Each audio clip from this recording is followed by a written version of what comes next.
I'll call on the Honourable Member for Edmonton-Ellerslie.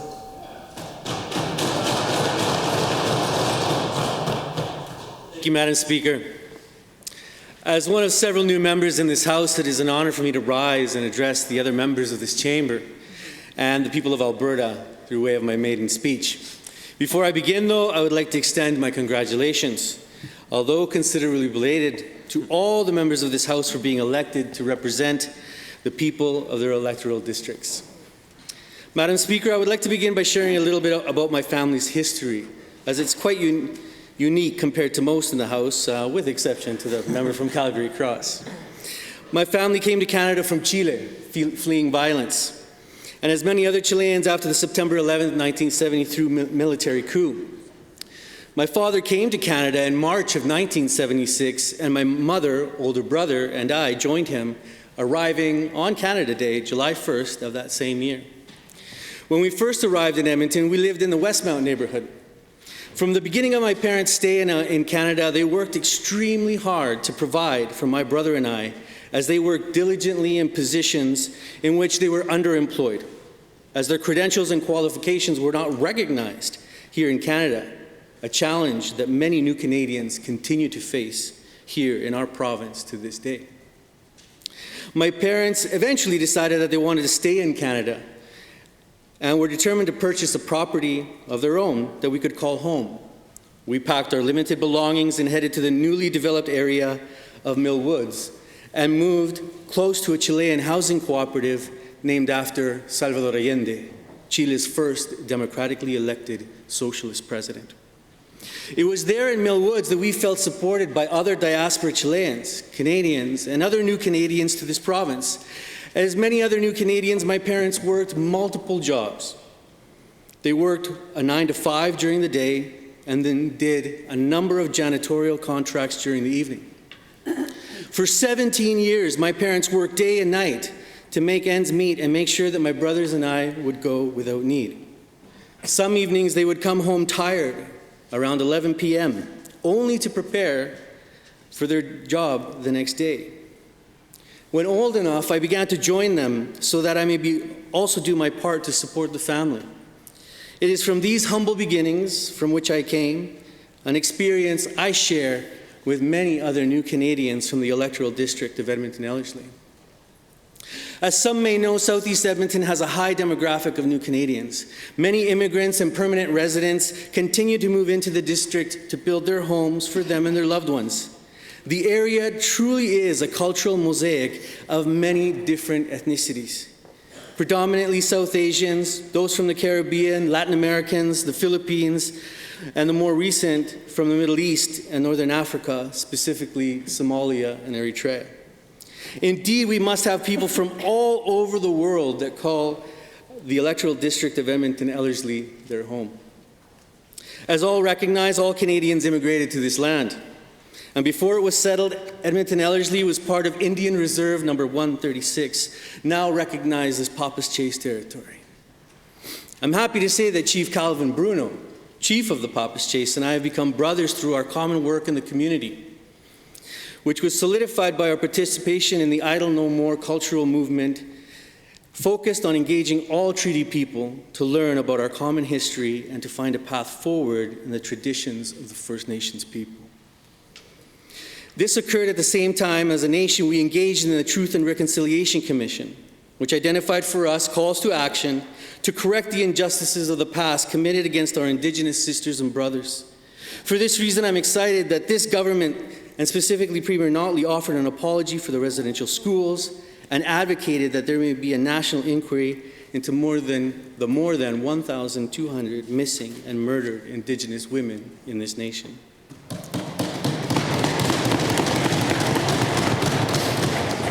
I'm excited that she was also called on each ministry to implement how they may implement the United Nations Declaration for the Rights of Indigenous People, as well as the calls to action of the Truth and Reconciliation Commission. This session, the Alberta NDP government will be repealing Bill 22, as well as consulting with Indigenous communities regarding sacred ceremonial objects and how they may be repatriated to the nations to whom they belong.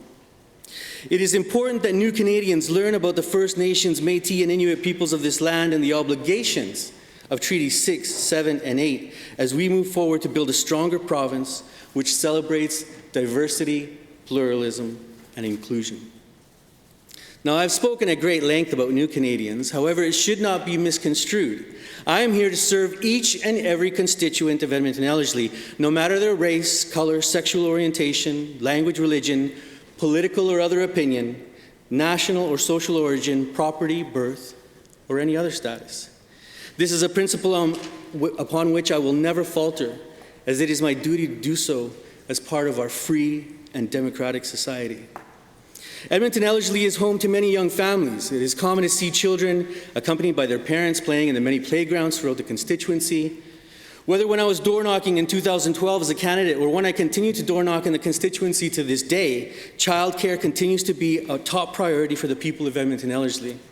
I'm eager to help usher in change to the new Ministry of the Status of Women, providing Albertans with access to quality and affordable childcare in a financially responsible way.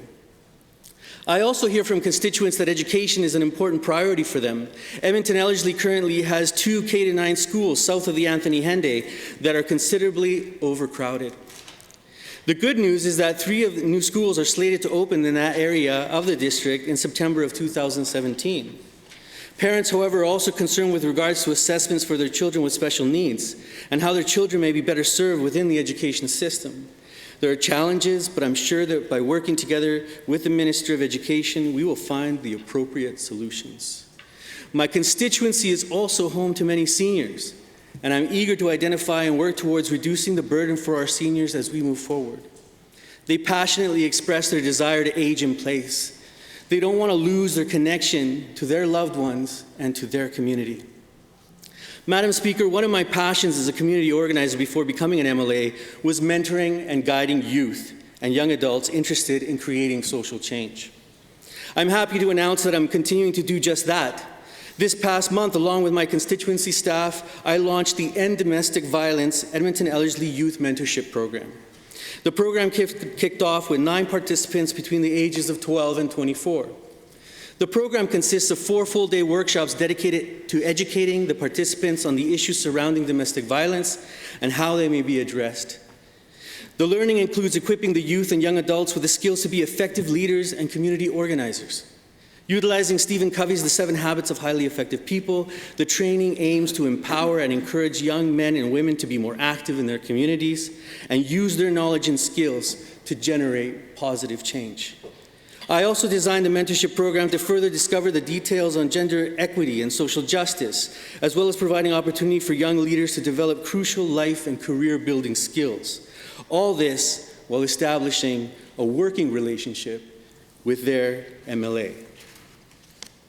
In Canada, women are 3 times more likely than men to be killed or to be sexually assaulted, choked, beaten, or threatened with a weapon by their partner. The majority of women who experience violence report that their perpetrators were male. These are appalling facts that urge us to mobilize our communities to finally end violence against women once and for all.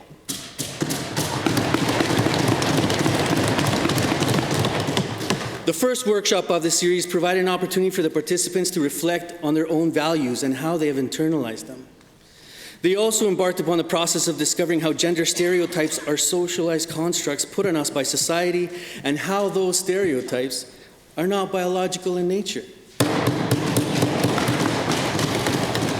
We engaged the participants in processes where we dispelled the myths of the causes of men's violence against women, and together we identified how we may all build healthy and strong relationships.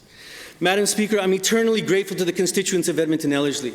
I owe them an immense debt of gratitude for putting their faith and hope into Alberta's NDP, our leader, Rachel Notley, and myself to represent them in this legislature. Due to each and every constituent that casted their ballot for our party, politics in Alberta has started to transform and bring hope to Albertans, regardless of who they voted for. We have implemented several of the policy changes highlighted in our party's platform, and this government is determined to follow through with this vision, a vision that Albertans overwhelmingly voted for on May 5th. One such piece of legislation that I'm proud to have supported was the banning of corporate and union donations to political parties. The time has come for democratic renewal in this province and in this country. I'm also incredibly proud to have served with now Minister of Labour on the Select Special Committee for Ethics and Accountability, focused on renewing our approach to democracy in this province. I'm excited to continue working on this committee and bring forward the many recommendations we will have on the 4 pieces of legislation we are reviewing. This is an important time for Alberta, and I'm excited to be a part of it. A great opportunity lays before us as representatives to engage in meaningful dialogue with our constituents and focus on overcoming the challenges we are currently experiencing, while at the same time recognizing what parts of the system already work for Albertans. It cannot be stated enough. I'm here to serve the constituents of Edmonton-Ellerslie. I'm here to listen to them, to help identify solutions to the issues that they are facing, and to implement those changes in the best interest of all of our communities. Last week, my colleague from Edmonton Centre talked about the virtues of leadership as service and leading by example.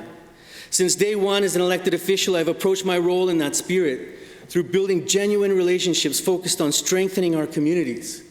I'm eager to continue building unity among the members of Edmonton-Ellerslie so that together we may increase engagement and participation in our democracy. It is with a humble heart that I again take this opportunity to thank the people of Edmonton-Ellerslie for the confidence that they have placed in me by electing me to be their representative. They voted for change, and Rachel Notley, the honourable ministers of this government, and I, along with the many other great MLAs in this House, plan on delivering that change.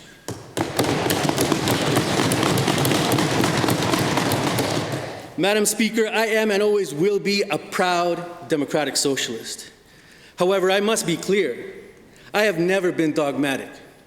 I am one of the worst kinds of idealists, the kind that dreams with my feet firmly planted on the ground and becomes excited at the challenge of finding solutions that will benefit the most humble, hardworking individuals that make up society. As I stated prior, it's from those humble beginnings from which I come. One of my passions is debunking the public versus private myths, to share with others the important role that the province can play, not only regarding the important social human rights of providing access to education, healthcare, and housing, but also in working to stimulate economic growth. It's not about picking winners or losers. It's about investing in research and development when the risk is too great for individuals, firms, or groups of the private sector to do so. It's proper that the provincial agencies and post-secondary educational institutions play their role by innovating and introducing new technologies that explicitly fit into the new course that the government may envision. For this reason, I'm incredibly proud that the current government will introduce the Climate Leadership Implementation Act focused on investing in a clean energy future. This investment plan will fully recycle revenues from Alberta's carbon levy into renewable energy, innovation, public transit, and other measures that will reduce the carbon intensity of our economy. This, coupled with the work of the Energy Diversification Advisory Committee focused on promoting innovation and efficiency, will strengthen the oil and gas industry, which has and will continue to be for years to come, be the backbone of the Alberta economy. As any scientist or inventor will express, it is important to ask one simple question: what if? What if begs that we change our perspective, that we look at the problem in a different way so we may find a solution that has been staring us in the face all along, but we were just too figuratively blind to see it. This government has asked that simple question and is now moving forward with the solutions that it deems necessary to serve the people of Alberta now and the future generations to come. And I, along with many of my colleagues, are incredibly proud of what this government will implement in this legislative session and the following years. Madam Speaker, I welcome all in this House to work together in finding solutions to the challenges that Albertans are facing. After all, that is the important role of government. We are an extension of the communities that we represent. This government is not here to govern for Albertans. It is here to govern with them. By bringing together the most gifted and talented of frontline workers, together with researchers, academics, and industry experts, we will find solutions. I know we are making the people of Alberta proud now, and they will continue to be in 3 years' time. In conclusion, I would like to leave you all with an alarm bell of great importance shared with me by many representatives, and especially elders of First Nations communities. It is our duty to protect the sacred waters of this land. If we do not, we put at risk the very future of all of our children and the generations to come. Responding proactively to climate change is not only needed, it is absolutely essential. Thank you, Madam Speaker.